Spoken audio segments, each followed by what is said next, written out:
बच्चा हम sexual reproduction in flowering plant इस चैप्टर को हम पढ़ रहे थे। इसी चीज़ को आगे हम डिटेल में ले चलेंगे। आज हमें पढ़ना है डेवलपमेंट ऑफ ओव्यूल। आज हमें पढ़ना है डेवलपमेंट ऑफ ओव्यूल।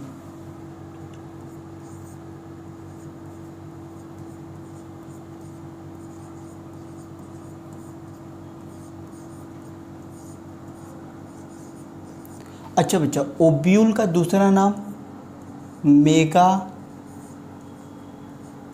स्पोरेंजिया। जैसे हमने पॉलन सैक का दूसरा नाम पढ़ा था माइक्रोस्पोरेंजिया, ठीक उसी तरह अब हम डेवलपिंग ओव्यूल का स्ट्रक्चर एक बनाएंगे।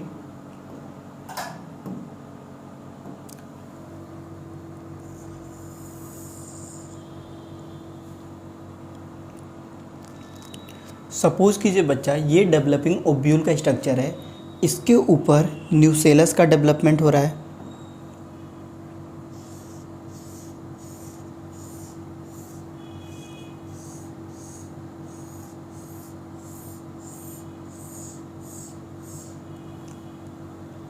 एक लेयर और न्यूसेलस का बना देते हैं।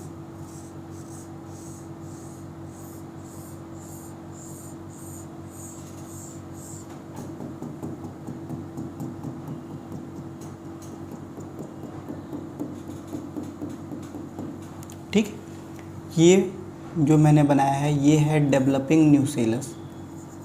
डेवलपिंग न्यूसेलस जो कि डीजनरेट हो जाता है। हमें पता है न्यूसेलस क्या होता है, डीजनरेट हो जाता है। जबकि ब्लैक पेपर और बीट रूट के केस में जो न्यूसेलस होता है यही कन्वर्ट हो जाता है पेरिस्पर्म में। ये मैंने पिछले क्लास में आप लोगों को बताया था।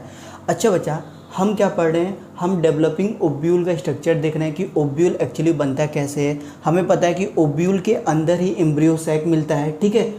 तो अगर ये डेवलपिंग ओव्यूल है तो 110% कोई साइड चलाजा होगा, कोई माइक्रोपाइल साइड होगा। हमें पता है कि जो साइड चलाजा होगा उस साइड एंटीपोडल सेल मिलेगा, ठीक है। तो इस स्ट्रक्चर में हमें एक चलाजल साइड और एक माइक्रोपाइल साइड मानना होगा, ठीक है। तो जैसे अभी तक मैंने आपको पढ़ाते आया हूँ, मैं ऊपर चलाजा मान लेता हूँ कि ऊपर वाला चलाजा होगा। भाई जिधर चलाजा होगा उसी साइड एंटीपोडल सेल मिलेगा, इसी ट्रिक से हमने याद किया था। तो दूसरा वाला साइड जो कि वो माइक्रोपाइल होगा, ठीक। अब इसके बाद क्या होता है बच्चा, होता क्या है, इसके अंदर केवल एक मेगा स्पोर मदर सेल मिलता है।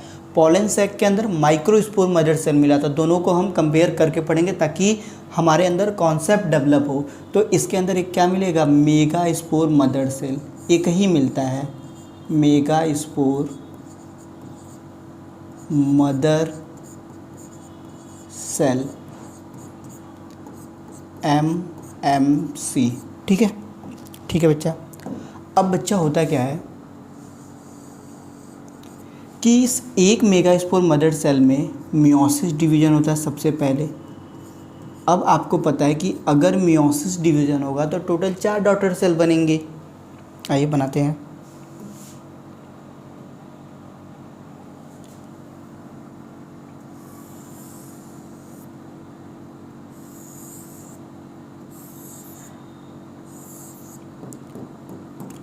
ऊपर हमने चलाजा माना है तो ऊपर चलाजा ही होगा, यानी ये वाला साइड चलाजा होगा, और नीचे वाला साइड क्या होगा, माइक्रोपाइल होगा।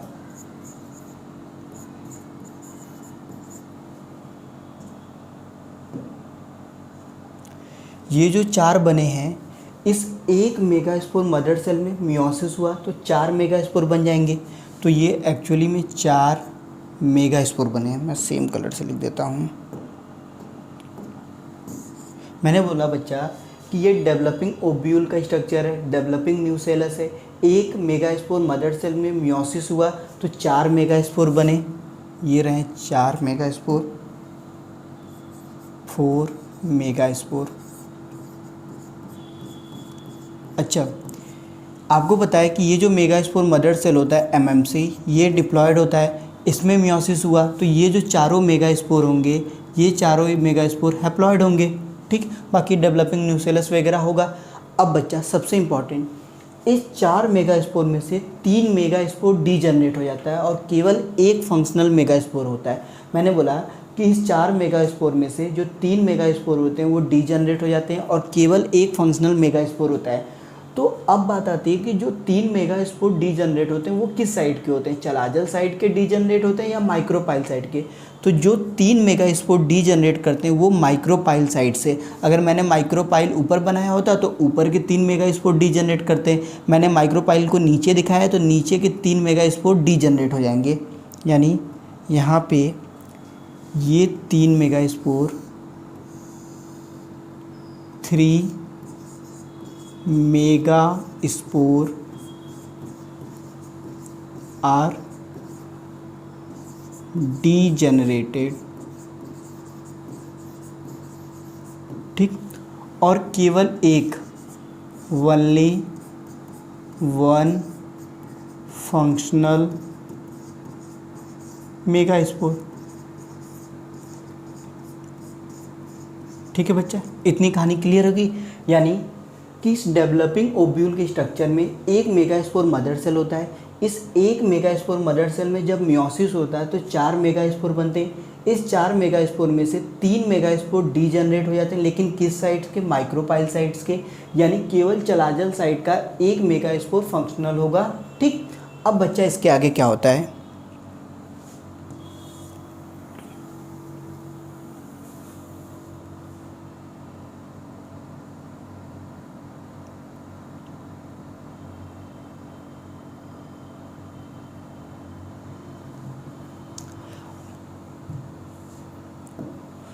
अब बच्चा सपोज कीजिए कि ये एक फंक्शनल मेगास्पोर मैं बनाता हूँ, ये वाला जो फंक्शनल मेगास्पोर है।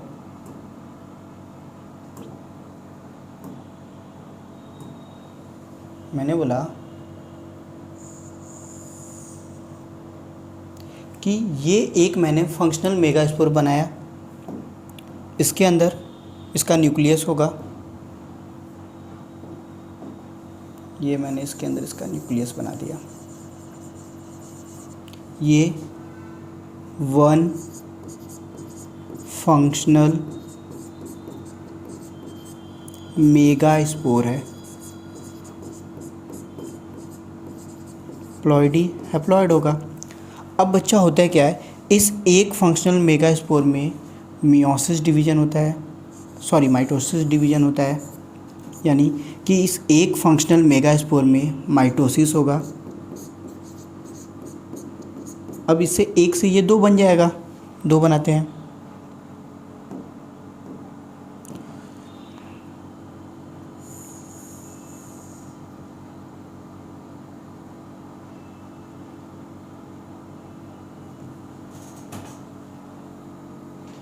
ठीक है, अब बच्चा होता है क्या, 1 मिनट,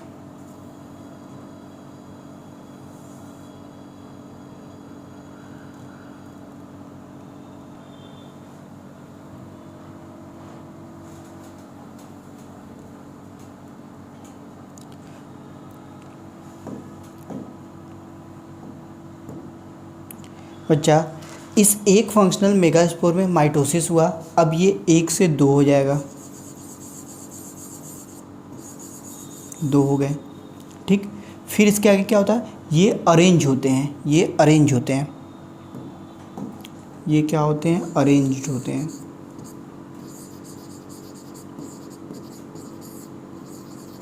एक ऊपर चल जाता है, एक नीचे चल जाता है।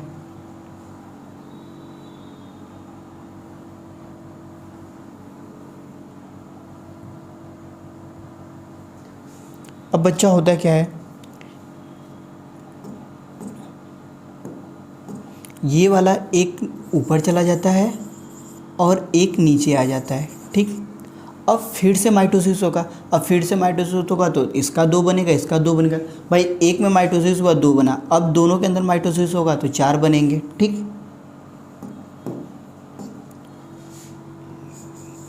तो फिर से माइटोसिस होगा,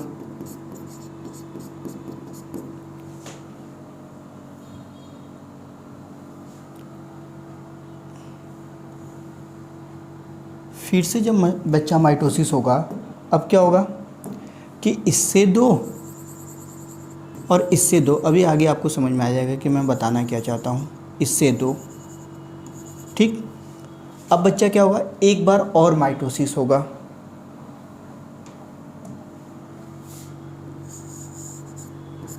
एक्चुअली टोटल 3 बार माइटोसिस होता है।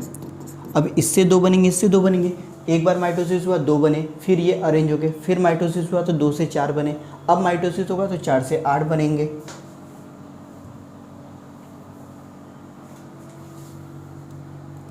अब बच्चा जब माइटोसिस होगा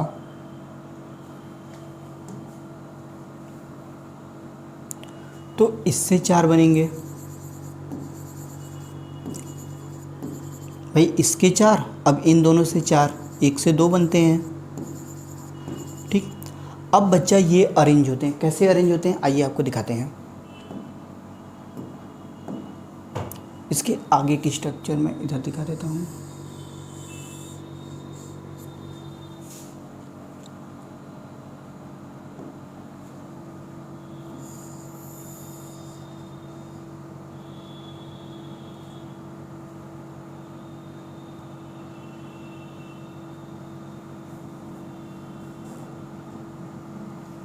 अब इसमें होता है क्या बच्चा, ये जो 4 और 4 टोटल 8 न्यूक्लियस हैं, 3 न्यूक्लियस तो ऊपर की तरफ आ जाते हैं, 1 2 3, ठीक। 2 न्यूक्लियस ऐसे नीचे की तरफ चल जाते हैं, 2 न्यूक्लियस जो कि सेंटर में आ जाते हैं और 1 न्यूक्लियस यहाँ हो जाता है, ठीक है।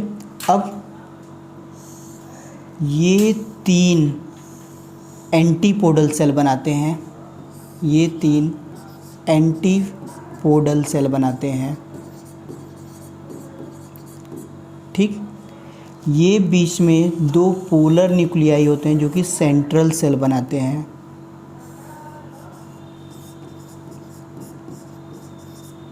सेल, ठीक। और ये 2 सिनर्जिट होते हैं और ये ऊपर वाला एक सेल होता है, तो ये वाला तो एक सेल कहलाएगा और ये 2 सिनर्जिट होते हैं, ठीक है।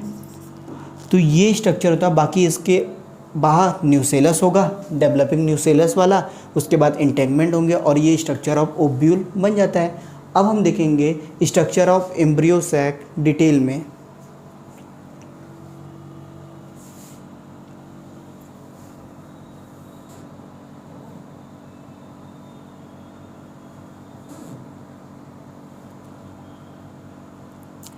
हम क्या देख रहे हैं बच्चा, पहले मैं लेबलिंग कर दे रहा हूँ। हम देखेंगे structure of embryo sac. Embryo sac जो होता है ये 7 सेल्ड होता है प्लस 8 न्यूक्लियाई होता है, 8 न्यूक्लियस होते हैं।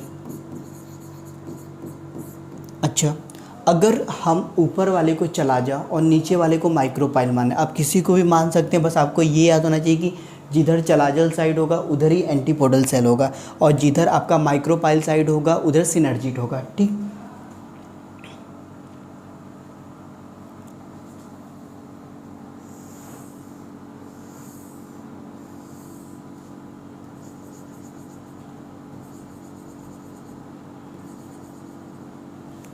तो ये ऊपर के 3 एंटीपोडल सेल हो गए, एंटीपोडल सेल।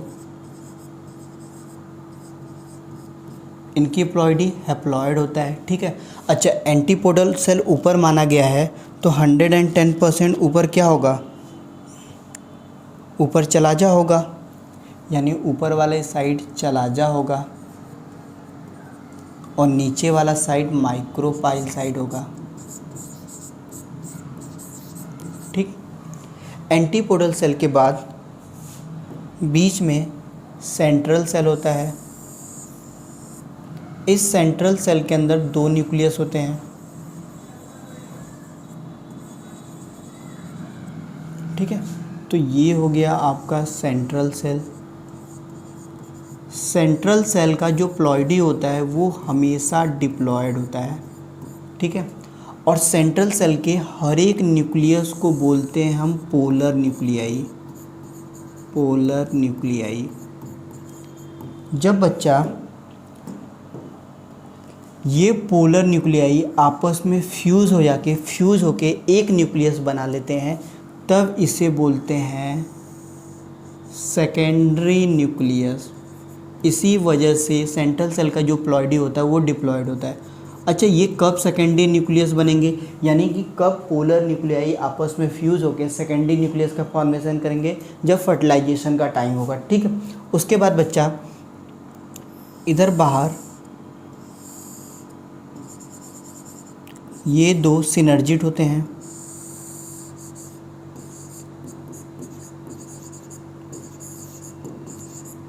इस सिनर्जिड के ऊपर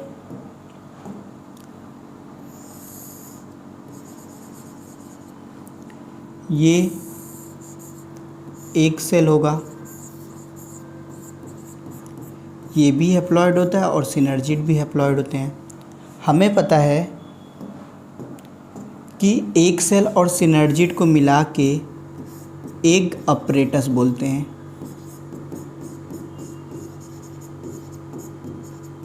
ठीक है बच्चा, तो ये एक्चुअली स्ट्रक्चर होता है एम्ब्रियो सैक के अंदर। हमने जो बाइसेल या ट्राइसेल स्ट्रक्चर ऑफ पॉलन ग्रेन देखा था, जिसके अंदर 2 मेल गैमेट होते हैं और एक ट्यूब न्यूक्लियस होता है बच्चा, उस केस में क्या होता है कि जो ट्यूब न्यूक्लियस होता है वो तो डीजनरेट हो जाता है, जबकि जो 2 मेल गैमेट्स होते हैं, एक मेल गैमेट का फ्यूज़न इस एक सेल के साथ होता है और एक मेल गैमेट का फ्यूज़न इस सेकेंडरी न्यूक्लियस के साथ होता है, जिससे आपका एंडोस्पर्म बनता है। ठीक है बच्चा, ओके।